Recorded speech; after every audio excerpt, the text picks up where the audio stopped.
मुनिम साहब, नालों की सफाई के हवाले से हुकूमत का दावा दुरुस्त है। ये दूसरी तरफ इनका कुछ अनासर की तरफ ये इल्ज़ाम भी है कि नालों में पत्थर फेंक दिए गए और साजिश की गई हुकूमत के खिलाफ। इसी तरह लियारी नदी है, मलीर नदी है, बड़ी नदियां हैं कराची की जो साफ पानी की नदियां होती थी। इसी तरह गुज्जर नाला, औरंगी टाउन नाला, ये बड़े नाले हैं और ये नाले क्वार्टरली सफाई मांगते हैं।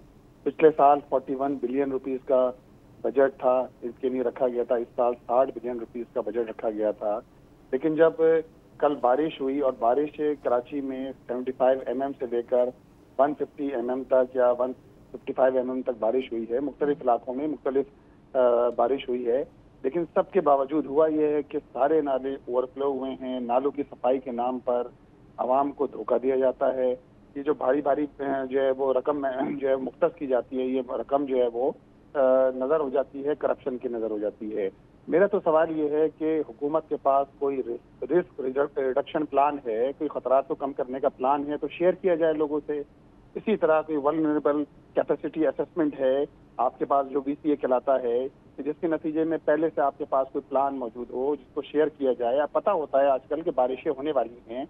अब देखें, जब ये सारी चीजें नहीं होती हैं, नालों की सफाई नहीं होती है और उसके नतीजे में क्या होता है, ये सारे नाले ओवरफ्लो हो रहे होते हैं। जब ओवरफ्लो होते हैं तो फिर थोड़ी सी भी बारिश होती है, वो बारिश जो है उसके नतीजे में पानी जो है उसकी निकासी खत्म हो जाती है। और ये एक साल का मसला नहीं है, ये हर साल यही कुछ होता है जो कुछ हो रहा है। और इस बार देखें ना, शहर का इंफ्रास्ट्रक्चर भी तो तबाह हाल है ना पूरा। सब्सक्राइब करें और बेल दबाएं ताकि कोई खबर रह न जाए।